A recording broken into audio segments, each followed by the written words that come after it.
Hey everybody, if you're on Instagram, this is Groundhog's Day for you, but I'm Brett with the Indie Comics Dispatch. We are live with Alex Robnett and Matt Stevens with the Digital Pools. They had issue 1 come out recently, and it was fantastic. Great first issue, solid first issue. And we got big news about issue 2 coming to Kickstarter on the 20th. Is that what it is? That's the plan. Yeah, Yeah? yeah. That it will definitely be coming to Kickstarter. I guess I should reiterate that. That is definitely what we're aiming for, and then hopefully by the first week of December we have it out on shelves and available digitally on our website. That's awesome. So let's talk about the digital pools. Give us a breakdown of it.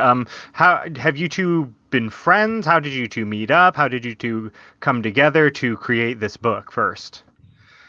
Yeah, sure. So the story has been percolating in my head for about 8 years or so, since I graduated from undergrad and then moved my way up, got tossed into the fire of the working world, and I don't know, I always had this idea. I mean, I've always had this interest in tech, and thinking about what is the next stage of like our obsession with technology and our in our interaction with the World Wide Web, and yeah, this idea came, and I was reading a lot of books and happened to come across Ray Kurzweil, who was talking about the exponential growth of technology and how it's not like we look in 50 years time and now all of a sudden we're living in a simulation, or we're living in some sort of like visceral internet experience. It could be much quicker than that, and technology has found a way to kind of subvert expectations and become approach like the point of singularity. So we had a lot of these like ideas like that were bouncing around in my head, and yeah, I kind of came across this idea of like making a realistic like near future sci-fi story, and kept it to myself for a very long time. I was very nervous about sharing these ideas, and I've got a lot of story ideas, but I don't know, like I had a couple things happen in my life a couple years ago, and was like, hey, I only live once and I don't want to have any regrets. So I was like, what a perfect medium to tell the story, um, uh, for through comics and through the graphic novel format. And so that's how I got hooked up with Matt. As I've mentioned before, I've searched up through the power of Google algorithms. It hooked me up with Matt, and I always wanted to work with a local artist, and I pitched them the idea of this world that in the near future humans are now experiencing the internet in a visceral way through this budding technology called the simulation. And how they experience this is they bathe themselves in these digital pools. The fluid is alkaline, it melds with the nanomachines within their body, and it's a direct connection. The mind has a direct connection to this simulated experience. So a lot of awesome things can happen here, but there's a lot of terrible things that can happen too, right? People can take advantage of Right. this, and so the government's trying to catch wind of this. They're trying to grasp like, what is this thing? It's we need to get a hold of this, because now we're hearing about crimes being committed, mind crimes being committed across this virtual space. So the federal government funds local municipalities, in New York City and Boston, these police departments, to kind of inject money into the department, say, hey, we're going to fund this program, go out and try to police this, like try to figure out what's going on. And that's really where the story kicks off, is we're set in Boston in the near future, and an aging detective named Julio La Rosa, he's kind of on his way out, and he thinks this is like a ride to the sunset, somewhat of an easy post, but he soon finds out that it isn't, and he enlists the help of this mysterious hacker named Rico Teller, and yeah, so they stumble upon a rather corrupted network on their very first case, and that's where the story takes off, and yeah, I've been really excited to be working with this, and the first issue is out, had a lot of success with it, and Matt's art has really made the story come to life. So yeah, anything to add, Matt, Matt? your art, yeah, Matt, your art is amazing. I want to pull up from your website. You flashed a moment ago, but let's put it back up a second here. This is on you guys' website, thedigitalpools.com. And Matt, I said in my review that your art just really, totally, yeah, is amazing. And the color palettes that you picked for Yeah. it even are just evoke the sense that you're in a digital world. Like I'm not an artist. I suck at art, but I don't know how you came to that that color palette, because when I think digital world, I think maybe greens or blues, but the colors that you chose reflect it so well. It just draws you right into Alex's story. Yeah. Oh, well, So thank you. Yeah. talk a little bit about that. Yeah, of course. So one of our earlier conversations, I don't know, Alex, maybe a year ago, was about inspirations, and we actually spent a little time just kind of like, sitting around talking about the things that kind of get us excited, and one of the things was, the 80s types of cinema that had that super saturated color. I'm Hmm. thinking Blade Runner, and the neons, and Yeah, the colors that feel just a little bit oversaturated. And he shared a couple images with me of like some cyberpunk stuff that kind of resonated with me. So yeah, it just felt like it kind of it fit with the story. And so hmm, one of my sort of internal mandates is to always just boost the saturation, just keep it a little bit brighter, and just a bit more intense, to just kind of elevate that whole vibe. I love it. I love it, and you're right. It totally does Yeah. evoke that Blade Runner sense. That's fantastic. So, Digital Pools issue 2 is coming. How many issues do you foresee the Digital Pools being? Is this an ongoing series? Does this have a set number of issues in your mind, Alex? Yeah, so it's got a definitive beginning, obviously, with issue 1, and then it's got a definitive end. So the last issue will be issue 13. Okay, Okay. and we've divided this story up into 3 acts, just like any great story is.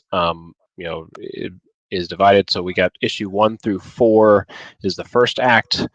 Issue 5 through 9 is the second act, and then 10 through 13 is the finale. So there's a definite plan here. I've written out the complete story.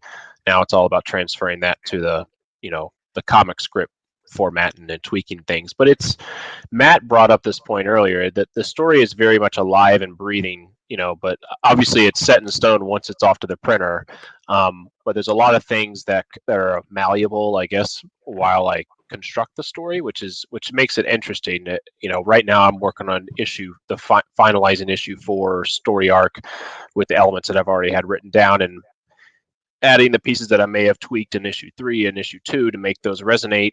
But there's nothing written here that's a throwaway line. Everything has a purpose.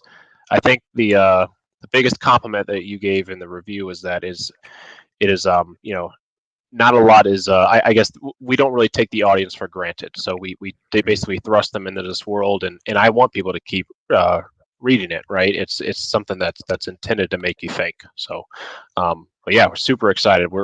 We are definitely committed to this, and it's probably going to be like a quarterly release. Is what we're thinking. That's awesome. That's amazing. And now you guys are doing some really cool things locally that I hope maybe might pop up. And you don't have to say anything you don't want to say, but I'm hoping might pop up in the next Kickstarter with ciphers and kind of decoding some hidden messages that you've planted in the comic. Yeah. What can you tell us about that? Yeah, sure. So, in thinking about bringing this world out right from the page, one thing is the website. So we've got a lot of background there on the story. We've also have like an exclusive member section. So if you bought an issue of the comic book, there's plenty of world building content on there. So like messages between characters, insights into Rico's personal journal, for instance. I mean, I could write all day about this stuff. So it's a great source for those who want a little bit more of an edge on what's going on in the story. But another way too is to kind of bring the story to life. We've hidden two character codes throughout. Right now issue 1 is released, but if you look through, there's 26 2-character codes embedded within some of the panels in the first issue. So if you find those, we just released. Actually, if you hold on one second, I'll grab. Yeah. I'm just gonna keep scrolling through some of these pages and looking at Matt's artwork. Yeah, I meant to have one on the table, but there are these little cipher tools that we have, and they're interactable. So when you grab the two digit code, you spin the cipher round, then it spits out an output code which is in hexadecimal, and then if you line all those up, it's a hidden phrase, and then if you give the hidden phrase to us, you'll unlock some cool content. So, signed posters, some sneak peeks in issue 2, maybe some extra awards that are rather similar to some of the tier rewards that we've had on Kickstarter. So yeah, just looking for engagement, just to get people excited about stuff. And yeah, like I was mentioning to you before we got on the call, maybe, Brett. Go ahead. Yeah, no, go ahead. Sorry. Yeah.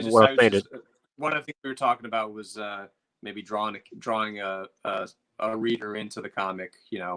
As part people of that. love that. People love that. Yeah, we had a lot of success on the first Kickstarter with that. People seem to, we had about 5 or 6. No, I guess we had eight slots available for issue 1, Oh, wow. and they were gone within 24 hours. Maybe not even that. We woke up the next day and we're like, we didn't put enough of those in. So, yeah, that may be one of the things that gets unlocked in issue 2 or issue 3 is sort of a freebie get drawn in. That's cool. Plenty of other extra characters in issue 2 because the aperture is slowly opening. This is a large world, so now we're revealing more characters, and there may be some ways we could tweak that too to have recurring characters as well being a reward as well. That's really cool. That's really, really cool. So I got an email, I think, from you guys last night before or something. Is that my login to enter into the simulation? Yes. Yep. So Awesome. you should have gotten So you should have got an email, and then you just set up your password. I should have already done that. No big deal. No big deal. But you know what? It's something for you to look at later tonight. Yeah. We have a lot of let's just say that the people that I work with in real life are much more talented than I am in the developer circle, and they're helping me out to create some really cool things. Because if the cipher, the codes that you find and you unlock in the cipher spit out in hexadecimal, and if anyone's familiar with AC code, that instructs that can instruct computer commands as well. So there's a lot of roads we can take this down. And it makes me kind of geek out about the possibilities, but the core premise here is telling a good story, and Matt and I are definitely excited to kind of wake up and think about this stuff every day. Yeah, that's amazing. So on your site right now, if people wanted to, they can, let me pull this back in real quick. They can actually go to your site right now, thedigitalpools.com, and buy issue 1, physical copy or PDF copy, both at a great price, equal price, which is kind of unheard of half the time. So they're both at a good price there. You can get that physical copy for only $5, which in the indie world is a pretty good price. So they can get caught up with the story before issue 2 hits Kickstarter, and go there. And if they buy it now, do they get access to the simulation, or do they got to wait for the next Kickstarter round? Yep. Especially if they purchase through the website, we've already got their email address, already got their contact info, so it's pretty easy to do that. So yep. Very cool. Oh, that's awesome. All right. Well, I have another live coming up in a minute. It's not technically live. It's pre-recorded, but we're broadcasting it like it's live. Okay. But if people want to get informed about when the next Kickstarter drops, how should they follow you? How should they hook up with you to make sure that they know as soon as the next Kickstarter launches? Yep. The best way, so if you participated in our first Kickstarter, you'll be on the distribution that way through email. But the best way to keep in contact with us is through our Instagram. It's an excellent outlet for Matt to show off his art, and it's a perfect way for us to kind of keep in touch, like through messages and posts. So I'd say our Instagram channel, Digital Pools Comic, is a perfect way to keep in touch with us. Otherwise, we'll try to be making regular updates to the website as well through blogs, and we also have our email address too, digitalpoolscomic@gmail.com. Very cool. Thanks, guys, for taking the time out to jump on here real quick tonight. I really appreciate it. And I can't wait for issue 2. I can't wait to get that Kickstarter notification for it to go live, or at least for me to get notified when it goes live. So I'm looking forward to seeing issue 2. All right. Thanks, Brett. We really guys. appreciate it, man. Yeah, thank you. Thank you, guys. No problem. All right, everybody, if you're out there, tune in just a few minutes. Still over on over on Facebook, Twitter, and YouTube, and we're going to go live with a pre-recorded message from my discussion with Jennifer from Comic Books Will Break Your Heart, and it's a really good discussion. I can't wait for you guys to see it. So we'll see you guys next time.